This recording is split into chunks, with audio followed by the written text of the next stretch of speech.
ಅವರ ಪಕ್ಷದ ಬೆಳವಣಿಗೆಗೋಸ್ಕರ ಕೂಡ ಇವತ್ತು ಸರ್ಕಾರದ ಹಣ ಇವತ್ತು ದುರುಪಯೋಗ ಮಾಡ್ಕೊಂಡಿದ್ದಾರೆ. ರಾಯಚೂರು, ಕೊಪ್ಪಳ, ಬಳ್ಳಾರಿ ಆಗಿರ್ಬೋದು. ಈ ವಿಷಯದಲ್ಲಿ ನೋಡಿ, ಇವತ್ತು ಒಂದೊಂದು ಚುನಾವಣೆಯಲ್ಲಿ ಒಂದೊಂದು ವಿಷಯ ಬರುತ್ತೆ. ಅಂದರೆ ಇವತ್ತು ಮುನ್ಸಿಪಾಲಿಟಿ ಎಲೆಕ್ಷನ್ ಬಂತು ಅಂದರೆ ಅದರದ್ದೇ ಸಪರೇಟ್ ಅಜೆಂಡಾ. ಇಲ್ಲಿ ಪಾರ್ಲಿಮೆಂಟ್ ಚುನಾವಣೆಯಲ್ಲಿ ಬಂದ ತಕ್ಷಣ ಪೂರ್ತಿ ಹೊಸ ಅಭ್ಯರ್ಥಿ ಆಗಿರುವಂಥದ್ದು, ಜನರಿಗೆ ಜಾಸ್ತಿ ಪರಿಚಯ ಇಲ್ಲದಿರುವಂಥ ಒಂದು ಸಂದರ್ಭ.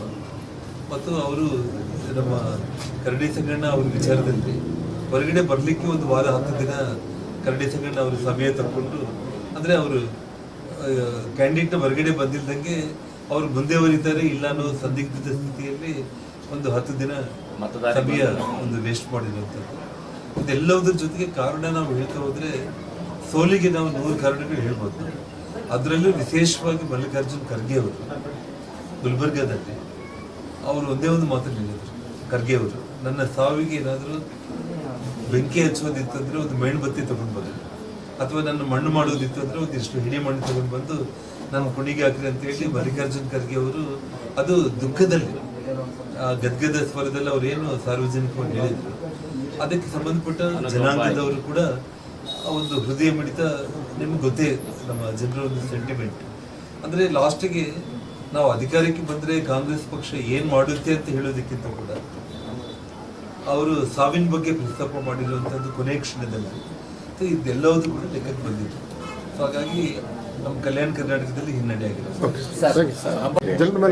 ನಾನು ಒಂದೊಂದು ವಿಷಯ ನಾನು ತಿಳಿಸ್ತೇನೆ ನಿಮಗೆ.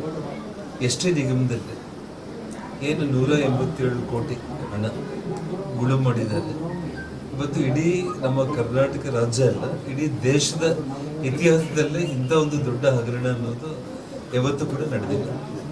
ಆದರೆ ಸರ್ಕಾರಿ ಹಣವನ್ನು ಸಾಕ್ಷಾತ್ ಮುಖ್ಯಮಂತ್ರಿಗಳ ಹಿಡಿತದಲ್ಲಿರುವಂಥ ಹಣಕಾಸು ಇಲಾಖೆ ಅಪ್ಪಣೆ ಇಲ್ದಾಗೇನೆ 187 ಕೋಟಿ ಅಮೌಂಟನ್ನು ಖಾಸಗಿ ಅಕೌಂಟ್ಗಳಿಗೆ ಟ್ರಾನ್ಸ್ಫರ್ ಮಾಡೋದ್ರ ಮೂಲಕ ಅಲ್ಲಿಂದ ಕ್ಯಾಶ್ ವಿತ್ಡ್ರಾ ಮಾಡಿಬಿಟ್ಟು ಮತ್ತು ಆ ಕಂಪ್ನಿಗಳನ್ನು ಕ್ಲೋಸ್ ಮಾಡಿಬಿಟ್ಟು ಇವತ್ತು ತೆಲಂಗಾಣ ಮತ್ತು ಗೋವಾ ಮತ್ತು ಬಳ್ಳಾರಿ ಈ ಭಾಗಕ್ಕೆ ಹಣ ವರ್ಗಾವಣೆ ಆಗಿರುವಂಥದ್ದು.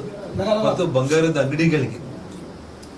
ಅಂಗಡಿಗಳಿಗೆ ಡೈರೆಕ್ಟಾಗಿ ಹಣ ಅಕೌಂಟಿಗೆ ಟ್ರಾನ್ಸ್ಫರ್ ಮಾಡಿ ಅವರಿಂದ ಕ್ಯಾಶ್ ತಗೊಂಡು ಇರುವಂಥ ಒಂದು ವಿಚಾರ ಈಗಾಗಲೇ ಬಂಧನ ಆಗಿರುವಂಥ ವ್ಯಕ್ತಿಗಳ ಮೂಲಕ ಇವತ್ತೆಲ್ಲ ವಿಷಯ ಹೊರಗಡೆ ಬಂತು.